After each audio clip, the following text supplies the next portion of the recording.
how do you change behavior? It's like at the beginning of the year, everyone has all of these goals to become become a better person, become somebody who is different from you, who embodies just this perfect life.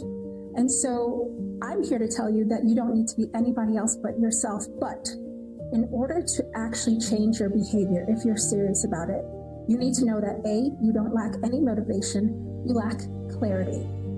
In James Clear's book, Atomic Habits, behavior change happens when habits become obvious, attractive, easy, and satisfying. But for most musicians, the real question isn't how to change behavior, it's who you're willing to become in order for that behavior to stick. And so, in today's episode, we are talking about how to master the art of showing up as a musician, right? Not showing up perfectly, not showing up confidently, but becoming the type of person who shows up consistently, because that's how identity is built. Before habits can even be optimized, they first need to be standardized. So, keynote here, you don't need to refine what you don't repeat. All right, so we're talking about actually mastering the art of starting with an easy first step, because for most performance anxiety people who suffer with performance anxiety, it's not really a fear of failure that you have, but it's a pattern of self-abandonment. So you have to stop trusting yourself to stop, and instead start trusting yourself to begin anew each day. Stop trusting yourself just to continue. No, let's just focus on starting. How to start again daily is learning how to stop abandoning yourself. And so I need you to know that consistency is not about doing well. Consistency is more so an exercise of starting well each day, every single day, no matter how it feels. If it sucks, start anyway. If it's imperfect, start anyway. Don't worry about quality, worry about showing up authentically. And so how you can do this, and I'm going to tell you, right? I'm telling you the point at the very beginning of this video is to reduce the scope of whatever the thing it is you're hoping to build, start, achieve, do. Stick to a schedule, write down the schedule, and then ask yourself, okay, what can I do in 5 minutes, 2 minutes, 30 seconds, 3 minutes, whatever it is, to get me closer to this identity, right? Imagine that someone could see right into your life. Would they believe that you are the musician that you claim to be? My name is Samantha Burke. I'm the General Director of Burke Music Academy, and we are incredibly honored to do this performance anxiety workshop with all of you here on YouTube. And our mission is to holistically foster emerging artists. And so these are students across the United States and abroad who are really budding musicians. They want to be fully fledged artists.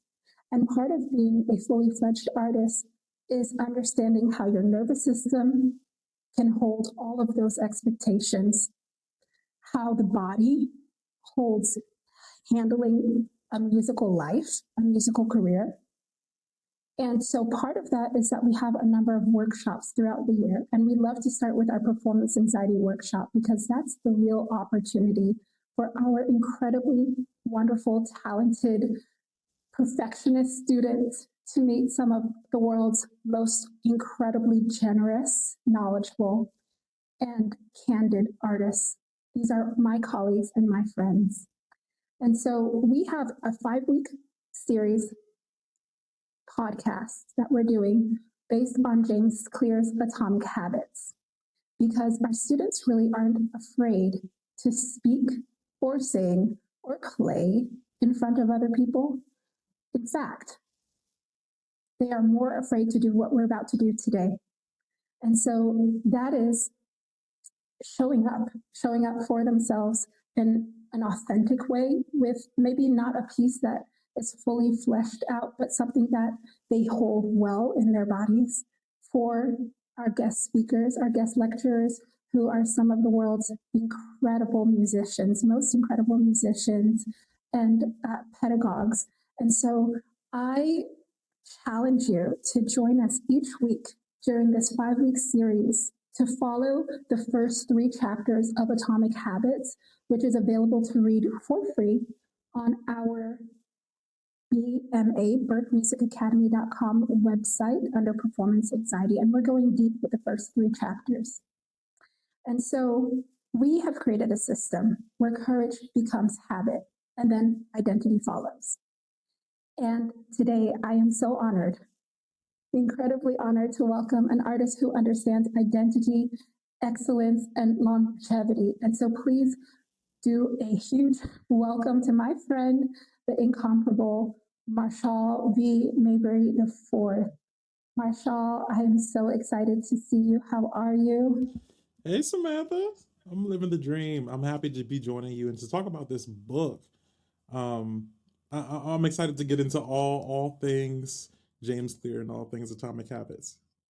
Awesome. And so I really just want you to go through and tell us a little bit about your history. Marshall has been on TEDx conferences as a speaker. You've also been an active performer. You have also held a producing and production role. Today we're talking about identity, right? Showing up as an artist. Take us back from how you started as a young singer, dancer, performer to someone who is a hyphenate, right? Yeah. So my name is Marshall Ware Mabry IV. I'm born and raised out of Atlanta, Georgia, and I like to say that right now, what I do is I help younger performers understand they have always had a place in this canon, and that they deserve to take up as much space as possible without critiquing away all that makes them special. I think we're at a point where arts education is more about how can I get you into this school? How can I fit you into this box so you're most presentable, as opposed to how can I grow the artist inside of you? How can I grow the person that's going to be using art as a vehicle for the rest of your life? So that process has taken me from TEDx Broadway to the Oregon Shakespeare Festival. I've been an award-winning actor with the Huntington Theater Company. But it's all been in pursuit of love. It's all been in pursuit of creativity and curiosity at the foundation of it all. I love that, Marshall. And I think that, our students who are coming on, some of whom you might be able to see and some you can't, they each would love to hear about how you started. Like, how did you even start singing? Were you in lessons? Were you straight into theater or a chorus? How did you begin your career? Yeah, for me, I come from a family of singers. My mother sings, my grandfather sang, my grandmother sings. Um, and I kind of came up in the church, and the church was a really big starting point for me until I realized that you could kind of, sing other places.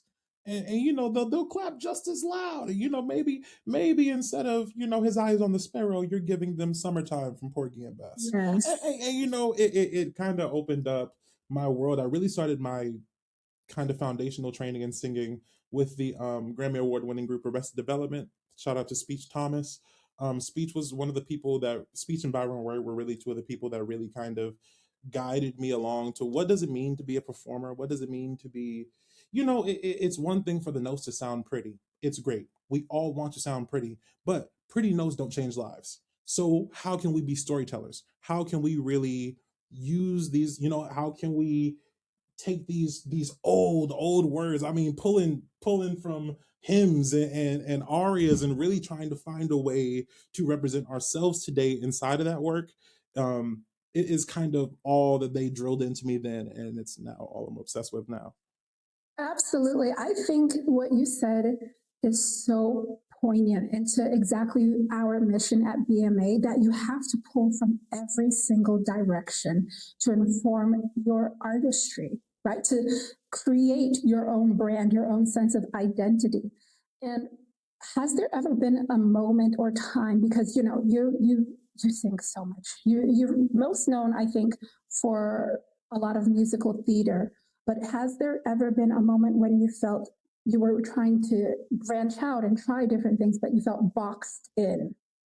Absolutely. I think for any of the kind of musical theater people, I would watch people like Joshua Henry has sung everything. Joshua Henry led Carousel, he did Hamilton, he did American Idiot. He's had to give you rap, he's had to give you rock and roll, all the things. He's had to sing in all the different places in his voice. He's giving you the falsetto, he's giving you the covered baritone. Um, Once I realized that there is no one thing, there is no one place. And if there is, it's your choice to be there. But boxes don't exist. You get to name the whole thing. The secret is you get to name it. You know what I mean? There is no such thing as a kind of, like, you get to name what success is for you. So for me, I got to a point where success was, where do I think my voice is most beautiful? Where do I enjoy the community of song most? If that was in jazz for the season, perfect. But I kind of had to figure out on my own and through trial and error and through not being able, to get it right all the time. There was some days where baby cracked real hard in front of a group of people, but I gained something. I Right. learned something, and also it's so, what we're asking of our instruments is not perfection. We're asking humanity. And I think when we're looking at our gifts like that, we have to approach the gift with humility. You have to look at it like you honor it. You have to look at the gift like you love it. Because before there is anything else, you got this gift. You know what I mean? And I think genres, Beyonce's having the whole genre conversation. They're all just things to kind of confuse from the main thing, which is the gift. Natalie Wilson loved to say, I'm not a jazz singer, I'm a singer. I make great words sound good. And I think that if more artists could get back to that, we would be in a great place moving forward.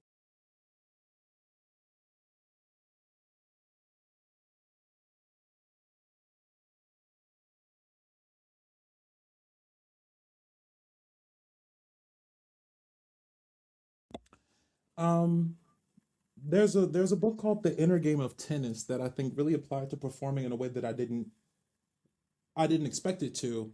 But he talks about, there's a self one and there's a self two. And self one is the person that shows up and has all the nerves and does all the stretching and everything that happens before the match. But self two is the person that takes over and does the thing. And I think with James Clear in this book also connecting, we are what we repeatedly do. In that, you also have to trust what you repeatedly do. You can't just trust the thing when it feels right. You can't just trust the thing when there are offers. You can't just trust the thing when it feels like you're in demand. You have to also trust the thing when it's like, okay, we're in a little spell right now. You have to kind of trust, and also you get to define what showing up for you is. Make it easy. I think one of the best things James lays out at the closer to the end of the book is that if you say, I'm going to show up for 1 minute of meditation a day, eventually you're going to be like, well, I can go for a little longer than a minute.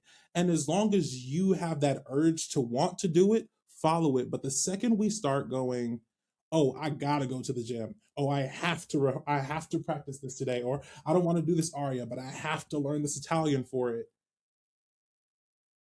We start to get in our own way. Reframing is everything. When you say, I get to learn this aria today, I woke up today and I had the ability to use my voice. Somebody didn't. I woke up today and I got to go downstairs in a home. Somebody didn't. When you have things throughout your day that kind of thread that needle, I think more than anything, placing gratitude as an active part of my day has changed the way I walk through my life. Waking up and just saying, I woke up today. That is an affirmation every time I say it. Um, I have breath. There's so many things. But I think that gratitude and also meditation.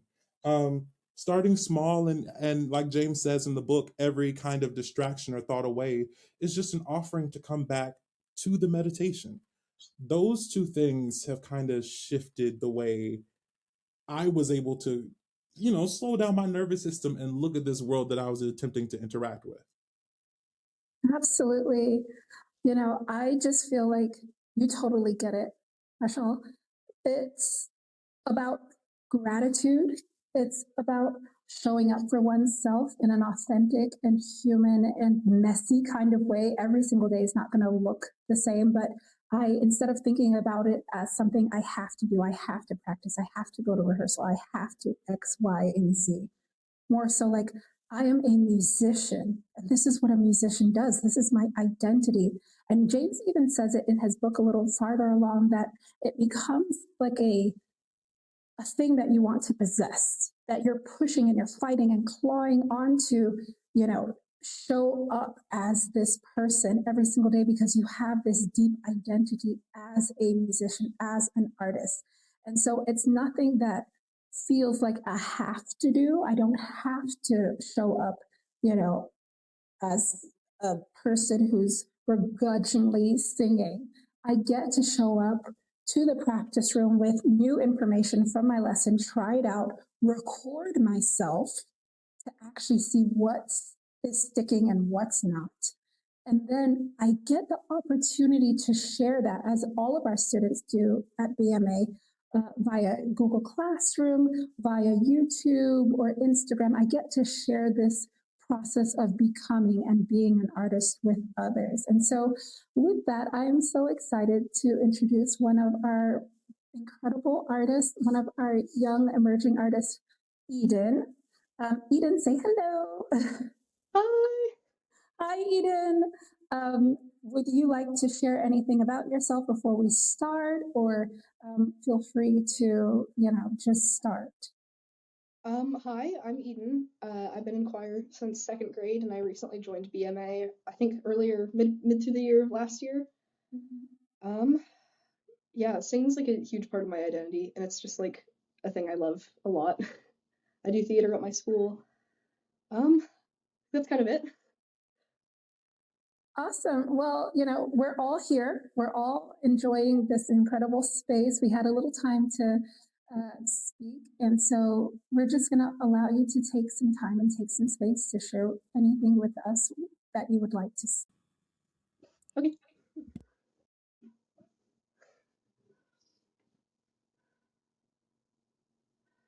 Look at this stuff, isn't it neat? Wouldn't you think my collection's complete? Wouldn't you think I'm the girl who has everything? Look at this trove, treasures untold. How many wonders can one cavern hold? Looking around here you think, sure, she's got everything. I've got gadgets and gizmos aplenty. I've got who's its and what's its galore. You want thingamabobs? I've got 20. But who cares? No big deal. I want more. I want to be where the people are. I want to see 'em dancing, walking around on those, what's that word again? Feet. Flipping your fins, you don't get too far. Legs are required for jumping, dancing, strolling along down those, what's that word again? Oh, street. Up where they walk, up where they run, up where they stay all day in the sun. Wandering free, wish I could be part of that world.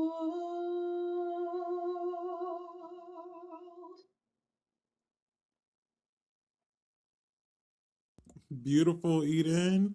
Thank you. Oh my goodness, Edyn, amazing.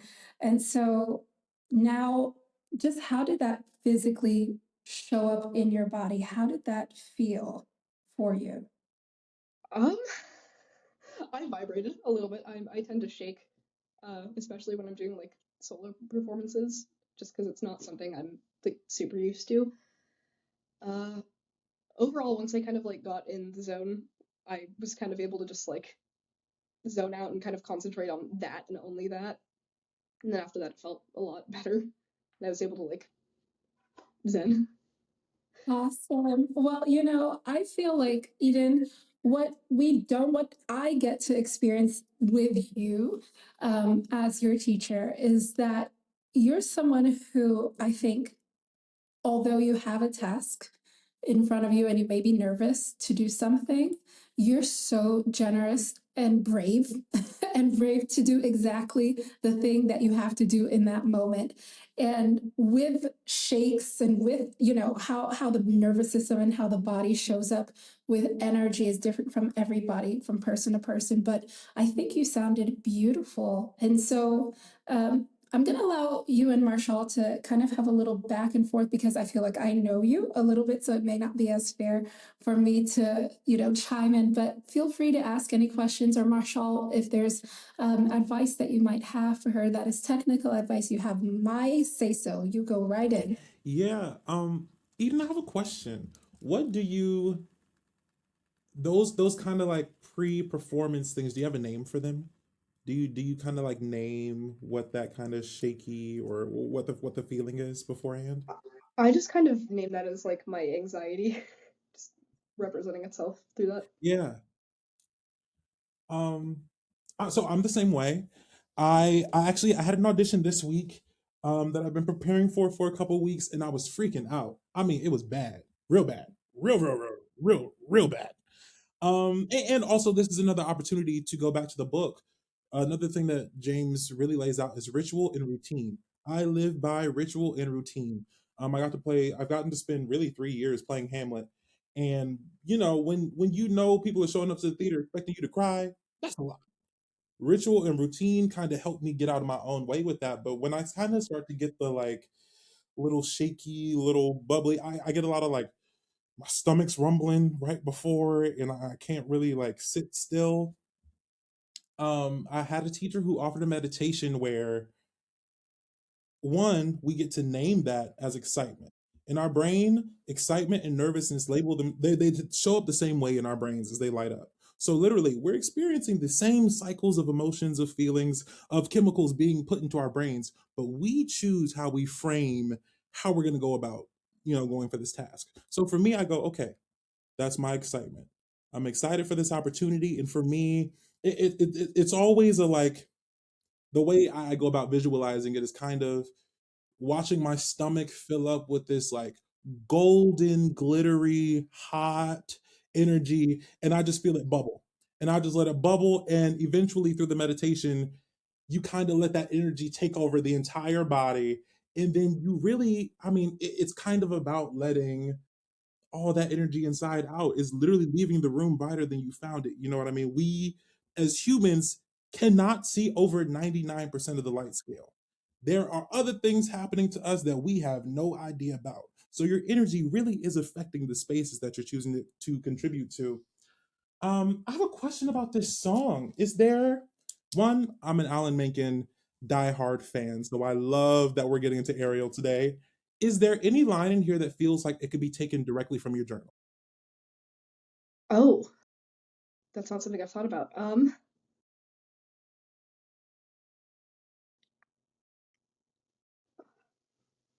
being like put on the spot here. Oh God.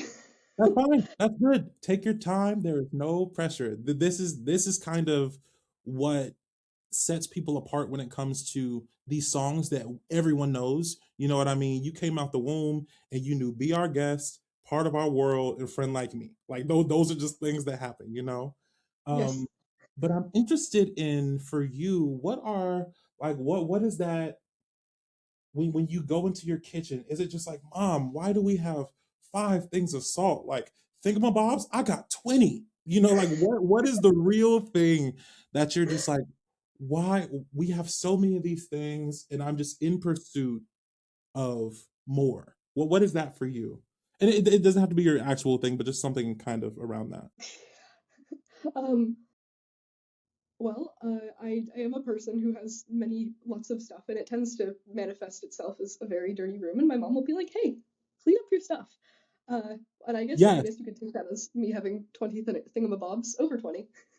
Yes. Okay, Many, that's many more. perfect.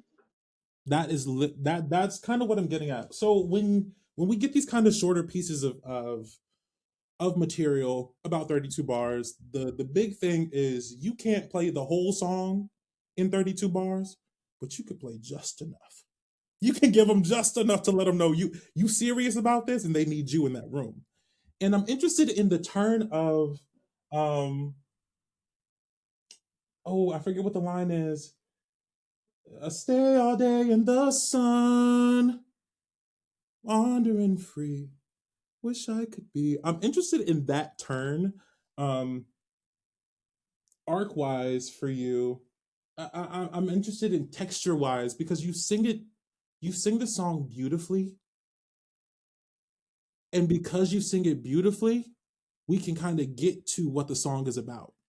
And I'm interested in kind of letting the song hit you, um, literally letting the song arrive at the speed of epiphany. Letting the you have the lines, focus on that one line, and then when the next line of music gets there, discover it. You know what I mean? Almost like you can't even, the version of our brains that has the karaoke track where you can see all the lines getting filled in, you can't see the other lines getting filled in. They just show up. You know what I mean? Could you go from like halfway? Can you go from flipping your fins? You don't get too far. Yeah. Flipping your fins, you don't get too far. Legs are required for jumping, dancing, strolling along down those, what's that word again? Street, up where they walk, up where they run, up where they stay all day in the sun. Wandering free, wish I could be part of that world. Can you go back just a little bit and give me a real breath? Give Where do me you like want that? I like nada. I'm breathing to be in time. But there's a moment where Ariel kind of has to let the fantasy go.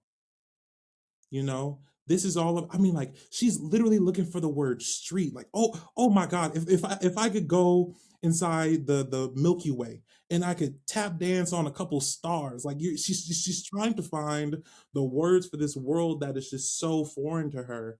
And then there's a moment where she just comes out of it. Can you just go back to the same section and give me a real breath? Don't worry about the music, don't worry about the timing, but really see this place, you know, whether it's New York or you've always wanted to see New Zealand or some place like that. Find that place, really see it, and then take the breath and let it go. Okay, and where did you say you wanted that from? Same place. Is that Flipping like your flipping your fins. fins? Yeah. Yeah, okay. Flipping your fins, you don't get too far. Legs are required for jumping, dancing, strolling along down those, what's that word again? Oh, street, up where they walk, up where they run, up where they stay all day in the sun. Wandering free, wish I could be part of that world. That was beautiful. Thank you. There was a little thing you let out on that wish I could be. That is what that whole song is about.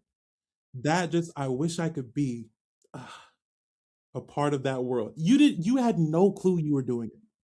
Oh, But that is why Alan Menken wrote that song. That one little that just part of that world is why the whole song was written. That was beautiful. thank you. So if I can just kind of tap into a few things that you've said. There you are dropping gems, Marshall. Oh my gosh, I'm taking notes on this end. If you guys see me, if I'm on the screen and I keep looking over. But the two things that that really hit me viscerally in my system is when you said you allow the line to speak at the place of epiphany. And so I want you to go a little bit deeper with that because I think that, you know, while we're learning about our systems and building identity as musicians, I think that is something as a smaller thing that I think we as singers do, specifically as musicians, understanding. And then the second thing, how our breath must have intention about what we're singing or saying. And so I think that's a system in its own right of becoming of how we dissect music as a musician. Can you go a little bit deeper with that? I just want to hear more of that. Yeah, absolutely.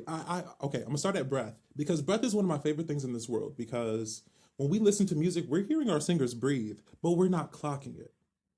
But when we lose that, something is lost. So with the kind of rise of AI music, what we're losing is they're not taking breaths in between phrases. And Wow. so we don't know that that's what we're missing, but we go, "Uh, how Something's did off. you, you know, Something's not a right. diaphragm didn't have to make that."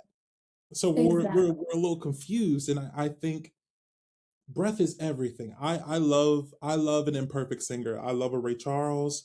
I love a Sarah Vaughan. A lot of that kind of later Ella Fitzgerald stuff where she's out of. There's literally an album called Things Ain't the Way They Were, and you better believe it. And it's like Ella Fitzgerald with like electric guitars, and I think there's such a purity to just like to to to understanding our breath is what ties us all together. I cannot Yes. sing like Stevie Wonder. I cannot give you them big notes of Beyonce. But before every phrase, we both have to go, Yes. What is that human? What ties us? exactly. That little bit of humanity is the whole thing. And for actors, we forget.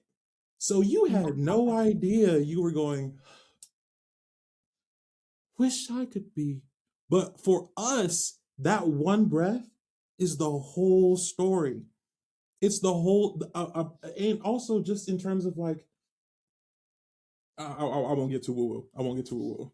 I was gonna go down the whole other track of breath, but stay focused. Stay focused. That's okay. That's all right. I think, I think that it's important to talk about that because, Yeah. we think, and Eden, feel free to chime in here.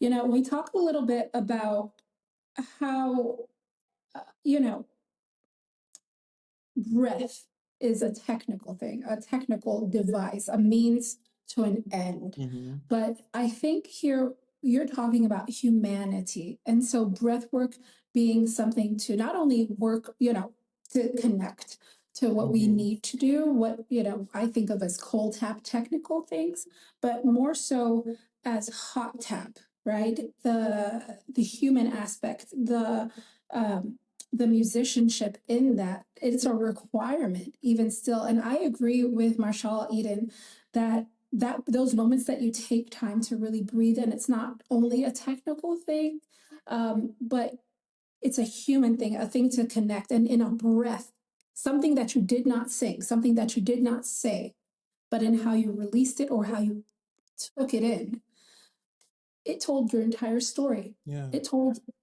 I felt, I heard, wow, this is my greatest desire. Wow, this is my identity. I am somewhere where I'm not, where I don't fit in, but I'm not where I need to be. All in that breath. You said that, Eden. What are some of your thoughts? I just like, what are you taking from this whole thing? Um, this is like I've not ever like heard of really like like a breath can kind of like used as like an epiphany. That's new, so that's cool. I'm definitely learning a lot from that. Um, I've also as a criticism I've been given before is that I don't connect enough with whatever I'm singing. Like I can sing it and I'll sing it well, but I'm not like singing it. And so getting that kind of feedback that's very helpful for me and being able to like say, okay, yeah, you can actually like fully like you can hear that kind of emotion coming through. That's I think I got that note a lot too growing up. It's all about the breath. I spent I started training around 13. I spent the first 6 years of my training just trying to cry on stage. I was just trying to get out two of those tears on stage. My best friend and I, we would leave class and be like, "Man, I got this close. I got this close today," but they didn't fall. And it's about the breath. I think for me as a classical actor, or even with a lot of classical singing, you know where you got to go. We know we got Yes. the big note at the end of the song, and we got to breathe this way just to hit it right, and the placement got to be like this so I don't crack it out, I don't sound crazy, and you got to make sure these people know that I'm talented, right? yes. but you do all the work beforehand so that you can let it go and discover it. This whole people don't want we can tell when you've rehearsed something and it's really beautiful and you rehearsed it and you did it the way you wanted to rehearse it. Perfect. Performance is about trusting yourself enough to discover it in front of a room of people. Hold on. Soundbite. Performance. Hold on. Can you? I'm taking notes, and I hope all of our students who are on the line as well are taking notes. Performance, rehearsed perfectly is great, but performance is. Performance is about I don't know how I said it, but it's about how we share it with the people. You know, the thing about theater, the thing about a concert is we all get a ticket and say we're gonna be in this room at this time. This group of musicians is prepared this, this music. We've all agreed to do this thing right now. That's what makes this so special. So people really do want to feel like, it's a bocce. We're sitting there watching you make it at the table in front of us, not necessarily warming something up in front of me on a hibachi grill, which is like cute, but do a little fire. Where's the where's the tricks? I totally agree. That's part Yeah, of just the humanity that you're asking of Edyn, who again is coming from a world of, and Edyn, you chime in, coming from a world of choir singing to solo singing, being open enough to experiment and share yeah, to be in the seen. moment, to be seen. Yeah, Edyn, talk to us about that. in choir, especially like my choir, like we're all given like very, very insightful training that's like, this is how we need you to sing this, but we all need you to sing this the same way. So you all blend nicely and so you all like fit in, equity. Like our whole thing is there's so many rules, like you can't look like this, you can't dress this way. It's like very much a box that we're all needing to conform to. And there's just like not a whole lot of room for like expression. So going from that and kind of like having to retrain myself to not just like give what's been asked, but like give more. I have a question. Mhm. Um, hmm. You're a choir kid, Yes. and we were going through. It's the big section in the middle. Um, who cares? Bum, no big deal. Bum, I want more. Those notes aren't as written. What in you, the length of the notes, what in you do you think is kind of, for me, I'm hearing you in that line, not necessarily you going, I'm a good singer, but you going like, it's not even like you really know, but there's something in there that's a little supercharged. Do you have any thoughts on that? Oh, is it like the like but like since I'm not singing it exactly as written, Well, I'm gonna fully confess I stole that from Samantha. oh, work. Okay, okay, Okay, okay. did you hear that? Take your time. Take your time. Make them wait. Make them wait is exactly the right thing to say. Thanks, Edyn. I think you were like, okay, I love that. Okay, fill it up. Fill it up. If you're gonna take that space, take it, and also take it in a way that's like, if you're gonna break away from it, give yourself the permission to fully break away from it. If you're not singing the Jody Benson, you're not singing the Halle Bailey. Give yourself to be Edyn. Give yourself that permission and to say, okay, well then if it is, but who cares? No big deal. Like give yourself the space to really go, who cares? Breath. Okay, it's no big deal. Breath. That's not there's something in between who cares, it's no big deal. Where she literally negates the two lines she just sang and she says, I want more. There's something in that third line where there and it could be texturally, it could be a breath, but there's a flip in there, um, maybe passion wise, that I'm interested in. but specifically that who cares? And maybe it's just like whisper it. Really, really throw the ear off when it comes to like rearranging things. Throw the ear off. You know, if we're expecting who cares, but who cares? No big deal, and give us somewhere to go. But I think there's something in there. There's something in that Mencken magic over there. Could Edyn try some of that on? Is that okay? Yeah, Edyn, would you care to Absolutely. try some of that on? And then I think we'll go to some Q&A because I love this discussion. And exactly this is the point. Marshall, you've worked for the Alliance Theater. You've worked on huge projects. And so you're giving her things that when she auditions for, these productions, she can say, Mr. Mabry told me to do this, and I felt like this was a good place to start. And now I've done X, Y, and Z. I've yeah. taken it apart and done so much more with the song. So Edyn, try some on of what Mr. Mabry said, and if you are unclear about anything that was said to you, now's the time to ask and experience. Allow us to experience and experiment in the moment with you. All right, I think I got it. But who cares? No big deal. You take it at a time and really take those breaths. Between who cares, What do you take mean? like a full breath. Not in Okay. time. Don't worry about the music. You are the music right now. It'll be okay. But really take that breath, but who cares, and make a choice. But who cares? No big deal. I want more. Yeah. What did you feel there? What did those breaths kind of lead you, or was there anything you kind of discovered in the breath? Just kind of like taking a pause and realizing like, hey, just because like I have all of these things, like who cares? It's not a big deal, but I do in fact want more, and I'm kind of like able to experience that more now that I'm taking the breath. Thank you. Giving yourself the time to think the things is more important than doing the things well for a performance. If you give yourself as the character the time to really think through every thought that will be going through your head while you're going through your song, your performance is going to take care of itself. You know what I mean? You don't have to worry about, am I breathing in the right place? Because you'll feel compelled to breathe there automatically.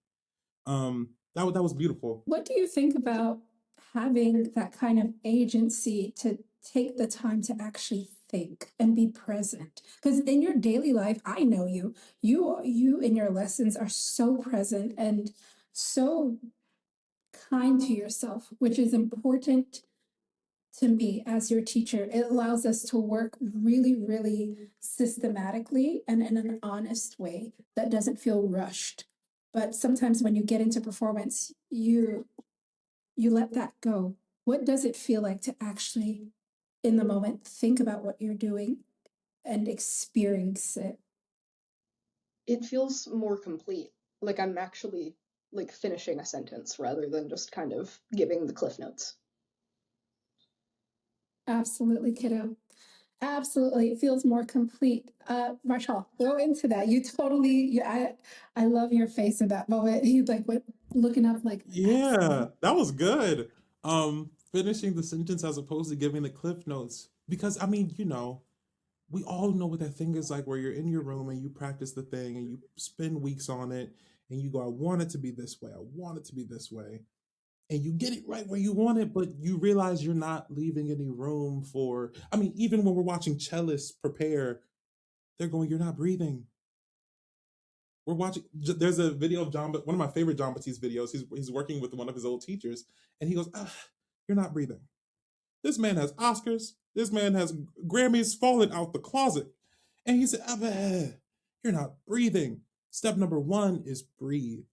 And I think there was so much to, you're finishing the sentence and it's not spark notes. A lot of the times we know the piece in our core, but we kind of, we tense up so much trying to control it when we're driving down this hill. And it's like, sometimes you really just have to trust the work to be the work. and let go, and let go enough for your humanity, which is what we're all after. Nobody really wants to see perfection. We're all, they made a Barbie movie, and the whole thing was about how nobody wanted perfection. We're all in search of pure, raw humanity in any way it shows up. If you're singing 8 shows a week, it's not going to sound the same it sounded on Tuesday. Your first show of the week is not going to sound like 8. That's okay, babe. It's all right. But as many ways as we can try to encourage and enable the humanity in us to be emboldened and to affirm that and to love on that and to unapologetically forgive that in moments where we feel like we don't show up. That's also important, that we forgive the gift. Animals don't make a mistake and then beat themselves up for weeks over the mistake. They move on. Human beings are the only beings that constantly punish ourselves for mistakes. Let it go, move on. And I think that breath was a really beautiful example of that. Absolutely. Oh my gosh, this is so wonderful.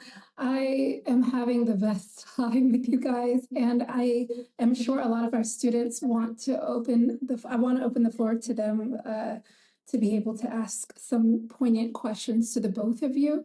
And I think exactly what our topic today on identity, dealing with identity, James's first big thing, holding an identity in small, simple ways by building a habit and our belief system being based on, hey, I don't need to show up perfectly, but I need to show up on the bad day and showing up in the everyday, because your best singing day will be a day that you're folding laundry, that you're at home, that you're doing whatever, and you're like, wow, that was great, nobody heard that.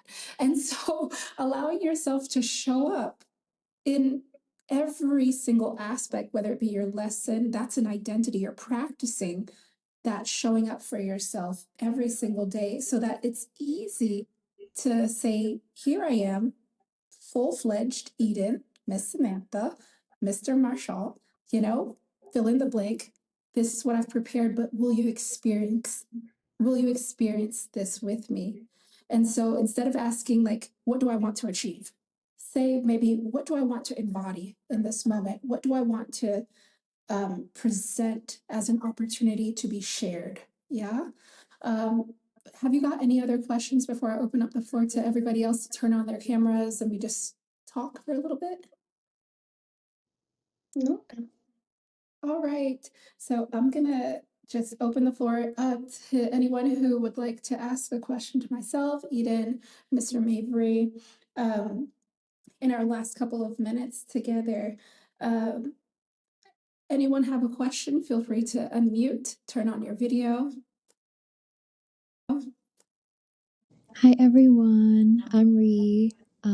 I have a question.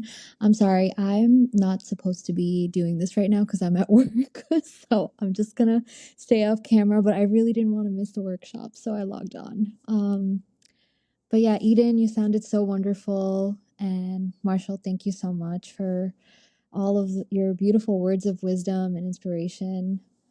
A question that comes up for me is just speaking of identity, something I think a lot about because, I'm not just working on sharpening my voice and deepening my relationship with learning how to sing, but I also am interested in songwriting. And so I've been thinking a lot about my songwriting voice and my identity in regards to that. And some advice that I learned recently about that was to really think about the experiences that I know really well. I know this feeling when this happens, really closely. And so I can write from that kind of a place. But when it comes to singing, as a singer, what I would love any advice for how to approach singing something that doesn't necessarily align with my identity.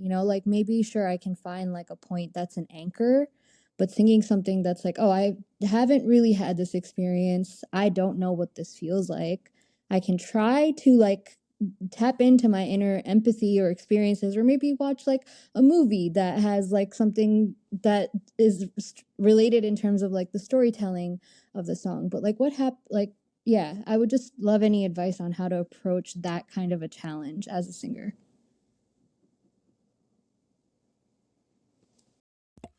Hmm. I love this question. Um, Thank you for the offering. I think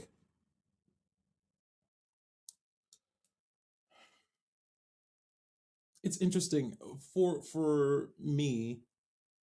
I found the easiest kind of cheat code, especially in any kind of audition scenario, is if you bring in something that is already kind of working on a line lyric wise, um, and the songs, the when it comes to the song's actual content, if you work something that lyrically resonates, the genre doesn't really matter as much because you, the person, have a way into it. Um, I think more than anything, your verbs are everything. Whether you're doing a play or you're looking at music, verbs, verbs, verbs. What are we talking about? What is the world we're existing in, and what is the kind of impact we're looking to have? I have always had a weird musical ear.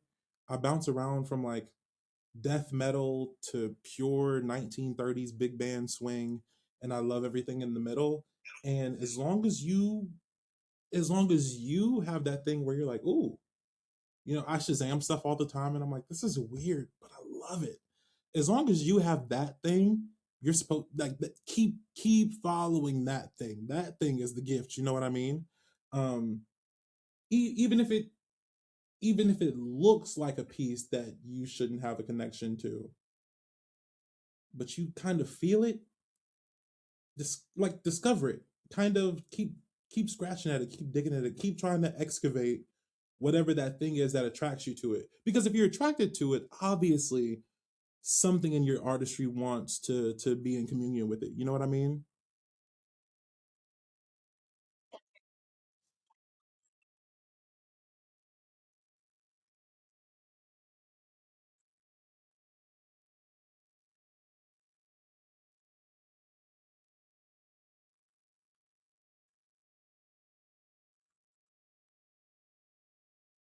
Yeah. Like if it's the idea in Quincy Jones's book, he says that all these, songs, movies, books, they're all ideas, right?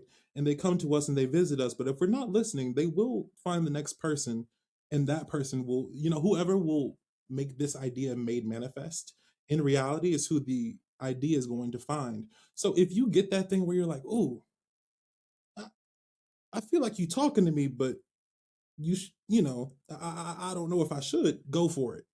Trust that thing, or else it'll find somebody else who will. And don't underestimate the power of your observations in your writing. You don't have to know everything to really write about it. You can write about your questions. You know what I mean? Some of the biggest songs of all time. Imagine there's no heaven. Like that all these hypothetical things. Always trust your observation because that's what makes you you. Always. Thank you. Awesome. I think we have time for one more question. Marshall, this is so incredible. And I will ask if you are going to ask Marshall a question. If you are able to share your video, we would love to see who you are so that we can connect with you. But I just really appreciate you talking about, going from your verb. And Edyn, that's something that you can take away as well. There's a ton of breath work that is um, tied to the verbs or to the intention, right, of what you're singing. And so I think if you're working on that, you don't have time to then punish yourself for experimenting, right? Because it doesn't matter. Like these things are hard. So when you Yes. are focused on especially when sometimes the verb is the only thing that'll really make sense in a line. Sometimes like it'll be a whole bunch of medieval gobbledygook, and then you hear runs, and I'm like, "Ooh, yes, runs! I know what that Yes. means." Absolutely. Okay. I saw two questions again. If you would like to, I saw Kittist who raised her hand. So, Kittist, if you have your camera on, I will uh, allow you. And I also see that Christian has raised her hand. So, go right ahead. Hey, Christian, can you unmute and share your video? Can you hear me? We can hear you. Okay, hello. And I'll see if this Video will work. Let's see.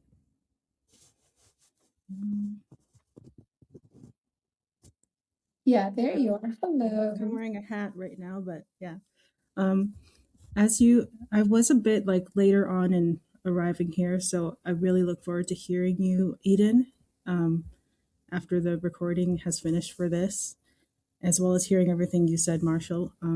I do have a question, although, because you were talking earlier about how you need to breathe, and that is something that I definitely relate to. It's something that I'm working on too. I notice I like stop breathing even while I speak, and I don't know if it's some kind of a like a freeze response, but I wonder like if you ever if you have any advice for like that freeze that can happen sometimes when you're really trying hard, but then it's almost like you're punishing yourself, and then it feels less like you're practicing and more like you're just like, I don't know, like just tensing up almost like a Yeah. statue, and it like becomes physically painful in your throat and stuff. Yes. Um, LOL smiley face. I love you describing me at my audition this week. Teehee. Um, okay, yeah. I think what's most important is that these things are really easier said than done, and they're practices. You know what I mean? Um, I, yeah. I know I want to do things a specific way, and I'm really hard on myself when things just don't come out how I feel they should. And for me, one, yoga kind of really fixed my relationship to things like that, just because like with yoga you can't force your body into a middle split. I mean, you can, but you're gonna have to deal with the muscles that tear because of it. You know what I mean? And I think that it's a little bit of the same thing. Yoga really brought me an awareness of breath in that nothing happens if I don't breathe. If I hold this pose too long and I don't breathe, I'm gonna hit the ground and wake up in a couple of minutes, and I'm gonna have a little blank space where there should be memory because you passed out. You know, I think there's a little. I don't think I ever understood how much breath was important. I think the biggest thing to help with breathing is visualization. If you kind of give yourself a roadmap, I have my favorite number is 222. So I have a little roadmap that I give myself where I'll in my head, I'll mentally count from 5 to 100, going by fives, 5, 10, 15, 20, 25, 30. I take breaths about every three numbers, and then I go from 100 to 200, and then I go from 200 to 222. And whatever those kind of things are for yourself, where you're actually really, that is just a framework of me giving myself enough time to deep breathe. But in my visualization, I'm giving myself the space to kind of this is so weird when I talk about it out loud, but I kind of think about it like every time I inhale, I'm filling up this chamber, and then when I exhale, out of my mouth comes this gas. You choose whatever the color of the gas is. It's whatever your aura is that day, or whatever you feel like you give off internally. But I kind of fill up the entire room with this gas, so that whenever I enter that audition room, there is no space, there is no corner in this room that I am not already touching. I own all of this. I walk into this room and it is covered in all this gold, blue, purple, just all this energy that's already mine. And when you really kind of in that way, you're tricking yourself into owning the room, because you really do feel like you expand into every corner, but you also give yourself that time to calm down. You know, yeah.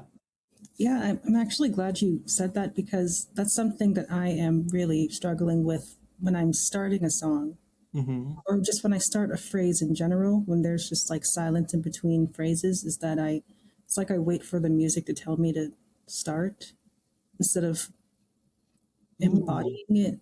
And I just, it's like I stop completely and then I have to wind myself back up instead of keeping it, instead of filling that space like you just described. yeah. So, Um, can I offer you something? yes, please. I think you are more than enough to hold those spaces. Hold the spaces. Sometimes those spaces are there for the audience just to look at you, just to breathe with you. You know what I mean? The most beautiful song I ever heard, Breath. Maria, Breath. Maria, Maria. But we need the second for the idea to land and to be with the person while it lands. I think while we keep coming back to concerts, we can hear Bruno Mars sing what he's saying at home. You don't have to get dressed. You don't have to buy no tickets. You don't have to do none of that. But to go to the concert, you got to buy a ticket. We do all these things just to be in community. Give yourself that space to let people want to be in community with you. That's why we go to see people sing. Let them be there with you. You know what I mean? I think you're more than enough to hold that. So let them be with you the way they want to in that moment while you're telling the story. Awesome. Thank you so much, Marshall. I know we're a little bit over time, so we have just two last little questions, everyone. I'm going to allow Kiddis to ask her question first, and then I believe Sophie or Shepherd has a question. So Kiddis, while we wrap up. Can you all hear me now? Yes. Okay, so I had a question about getting into character, or excuse me, coming out of character. So I know a lot of times, especially for me, and I've heard it multiple times, like if you have a song and you really want to get into character, find something as similar as possible to the lyrics. So like for me, for example, like when I sing the song from Les Mis, she's talking about, losing someone that she once loved, being heartbroken. Yes, It's very Stephanie. intimate song. Yeah. So for me, the closest I can get to is losing. I had to send my sweet dog up yonder, and it's very emotional. So that's where I kind of like, you know what, let me bring that out. And I've also heard Cynthia Erivo talking about how when she was doing Color Purple, how Ceilings. she would do the same thing, and she was like, that was the most depressed I would get because I had to go, into that emotion to bring out the emotion in the song. What would you say is the best way to like separate from that? Like, all right, the show's done, it's over, but I remember my dog. I could use my dog right here. I wish I could just, pet him right now and see those cute little eyes. He had the bluest eyes. Yeah. So how would you say, like, what's a healthy way to just be like, all right. Y'all are so funny asking about all the things that I personally struggle with. Tee. I think what's most important is realizing your body doesn't know that you're acting. If you're kind of like, especially when it came to like Cynthia with the Color Purple, or roles like Coal House Walker, or things where it's just like Jesus and Jesus Christ Superstar, your body doesn't know you're acting. If you're kind of like, the way I like to think about it is you do all the work, but you kind of forget the work, and the work they end up working as landmines. So I know when I go through this song, I'm gonna step right here, it's gonna blow up, and that's gonna send me over here, and it's gonna blow up, it's gonna send me this way. I think most importantly, you are this character for 2.5 hours. You are you for them 22 other hours in a day. I had to get to the point where I learned how to take care of myself in the midst of it all. I think what's most important is sometimes it can't be what is most emotionally potent. Sometimes it can't always be thinking about the dog or thinking about something, because it hurts. And you don't want to get to the point where you're bruising the instrument trying to affecting a performance. For me, I kind of go, okay, because for the role I was going, well, people expect me to cry. How am I supposed to? And I had to go, what is your worst case scenario? Worst case scenario, you don't cry. Did anybody die? Is the roof going to cave in? Will you lose the role? No. Will you be any less talented? No. Sometimes you just didn't hydrate enough. And that's why them tears would have been there if you would have drank a Pedialyte, but they just not there. And I think we can't get too caught up in the micromanaging of emotion during the thing. Focus on the main thing. The main thing is, what is this character living? What are they experiencing? What is Eponine seeing while she's like, why don't you love me? Cosette, for what? I don't get it. I think that's what's and all of those things will ultimately come out because we're human and we're going to be experiencing those things. But I think for me, I have caused bigger big road bumps in my career when I was sitting there going, these tears are, oh, well, what's going to make me good? I was good when I walked in the room. Yeah. I So was keep it at a good. certain level, don't know, go too deep. and it's not necessarily the end of the world. It's beautiful, but it's not the end all be all. And your care for the artist behind it all is what is always going to be most important. Because you're going to ask yourself to learn another song, to learn another character as you spend your life doing this thing. So I think more than anything, give yourself the space to really, if you can do so safely and you have the cast and people and the infrastructure built to really explore those emotions for yourself, and if you want to know what the deep end of that emotion is, go for it. But Yeah. also Just set build, boundaries. yeah, definitely have moments where you're like, hey, stage manager, I love you real hard, I need 5. Or even if I'm a big person where it's like stimming, if you need to come back and just have a moment where you're self-soothing with your hands and you're touching your body and you're saying, I'm safe. That was a big thing for me at the end of my show. There was a lot of like self hugs. You're safe, you're okay. It was a play. We're all good. I can breathe now. You know what I mean? I don't need to be freaking out in the middle of dominoes because my ghost daddy showed up 3 hours ago and I bowed. But now I still got that on my spirit. But the show over, they all went home. But I'm sitting there like, man, my ghost dad, that was a lot. So really giving yourself to kind of like give yourself, and also the kind of ins and outs, the ritual that they talk more about in Atomic Habits. If you have a clean in, it's really easy to say maybe your out is just saying goodnight to the character when you leave the dressing room, or you do the thing where you kind of go through your body and you take things off, you throw it off, and you just run your hands over your hair, fling off the energy. Things like that, those always help. A phone call with a friend, call your mama. But things that remind you that you're you, perfect. But don't lose yourself in this art. Don't do it. Don't do it. Don't do it. You could Just be so boundaries. good and not lose yourself. Absolutely. Absolutely. I think that is something that a lot of artists, you get to a certain level and you're working so hard to produce and to create and working with your teacher. And even in your lessons, I think, we're going to take this all back to what we're talking about, and it's identity, right? As a musician, as a singer, as an artist, as an instrumentalist, how do I build this system of, okay, how do I learn the thing? How do I work on the thing? How do I create space in the time that I have and with the tools that I have, with the verbs that I have and the breath? How do I do that? Plus, not forget that I'm still Samantha. I'm still me. I love that you said that your body doesn't know that you're acting. And so I think when we give ourselves a moment, like you said, to just allow whatever we're doing to land in the ears and this atmosphere and in the body and in other people's bodies, we're then in a very specific and special place as we're creating community. And the more that you do that every single day, then practicing and doing this for the camera, because you guys probably have forgotten that we are live.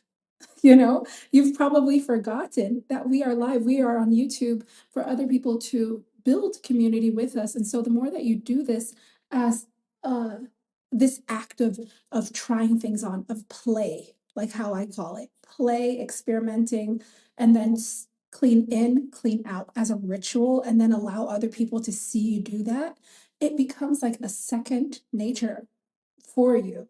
I love this, Marshall. We have just one last question and then we'll end. And I have one last thing to say after our last question. Sophie, go right ahead. Hi, so actually Kiddis took my question. So I was just gonna ask, like how do you build identity through your journey, like as a person and who you are? Like what strategies do you use as a young emerging artist as well? Where did y'all come from with these good questions? Oh my God. That's a great question. Wow. Um, Mm.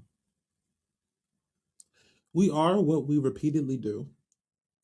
So at a certain point, you have to kind of decide what's important to you. I had a mentor um, who really stressed the importance of service and performance. It's great to want to perform, to sound good, to look good, to be pretty, to wear the pretty things on stage and to have people clap. But when I realized that there are performances, there are people who perform, they will perform a role in such a way that it will change your life. I've had it happen to me a couple times in the theater. Um, that changed how I looked at everything. And for me, what I think is most important is making sure that that never stops. Making sure that there is always some new group of students who understand they deserve to take up space in Shakespeare. They deserve to take up space with Rodgers and Hammerstein. They deserve to play with Rodgers and Hart. They deserve to play with Gershwin. They deserve to tear up some Kurt Weill and figure out what's still relevant and what doesn't make any sense to them. But that they understand that there's a kind of, if we're saying that in a way, emotions are kind of the language of God, which gives artists a really beautiful opportunity to kind of really intermingle spiritually with people in a way that we don't often offer that part of ourselves up to people. I've been many a place, sometimes you're at that wedding and they sing that one song and you don't know how you got there, but now you're crying. And that thing in music is what changed my life, and everything. Once I understood that that was kind of the center of connection, the center of really what I'm going to keep coming back to for the rest of my life. We have Andre DeShields is 80 years old and he's about to be in Cats on Broadway. Since this man was 15 years old, 7 decades, he's always come back to performing. Once I realized that there would always be something for me to come back to, you want to keep up the person that interacts with it. You know what I mean? Performing isn't all that I am, but I'm a person who gets to perform sometimes. And when I get that opportunity, I want to be in the best shape, in the best condition I can be to execute and to serve. And I think when it comes to my identity, and even identity as you build and rebuild, it's okay to say, well, no, I don't like this anymore. I wore glasses last year, now I wear contacts. Rebrand. As you also realize that your identity is something that you can choose to customize however you want to, you start to see the things that matter most, and then the things that we are told to put a lot of attention on that don't matter. People don't really care how many followers you have. Are you a nice person? You know what I mean? Do you treat that person serving you at a restaurant nice? Do you look at unhoused people like they're people? That's what's most important, not how we get here. Is it pretty? How many followers? None of that's really important. But your character is really how you treat people who can do nothing for you. Once I understood that as long as my character was in place, everything else would really take care of itself. You can really walk through the world with open arms, ready to experience the curiosity and love that awaits you. You know what I mean? But I think as long as you really, beyond everything, treat people who can do nothing for you well, you'll be okay. You'll be okay. Marshall. Thank you so much. Thank you. Marshall, thank you so much. That is huge. I think that sometimes we forget as artists, with who are being paid for this, like many of the students who are starting to work already as young artists. That's something that we do at BMA. We do connect our students with opportunities to start to make money from this art form, that they don't ever forget that this is an act of service. And so holding the identity, we're talking today about, identity is shaped by belief, and our belief systems reflect our habits.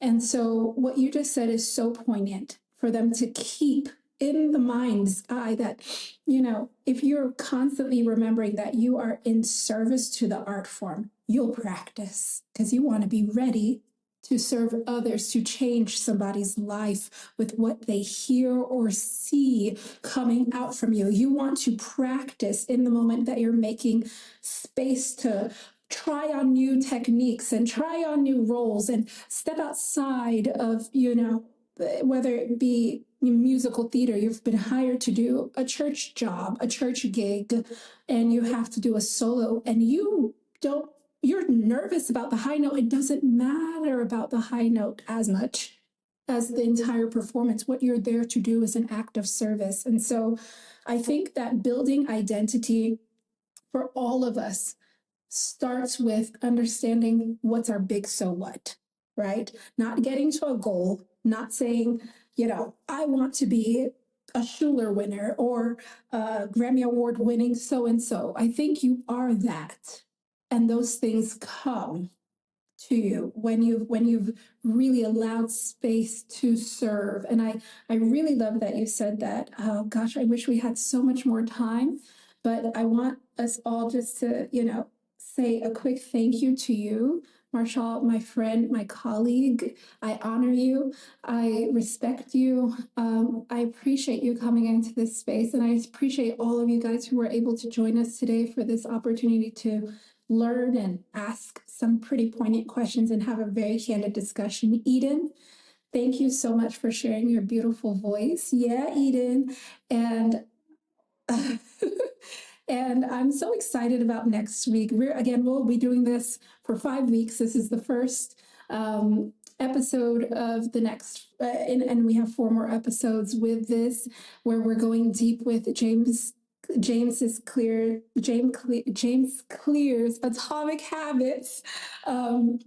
And so each week we get to dissect the first 3 chapters of that incredible book, which is available to read on the BurkeMusicAcademy.com website under Performance Anxiety Workshop. And next week we'll be joined with another one of my absolute favorite people in the whole wide world, and my colleague, Ms. Undie Moore, who is an incredible powerhouse soprano who has sung for the Metropolitan Opera, who is now working for the Denise Graves Foundation. And we will be talking about the 1% rule. What is that one atomic habit, that thing that you can do every single day in each facet, whether it be at school or in performance or in practice?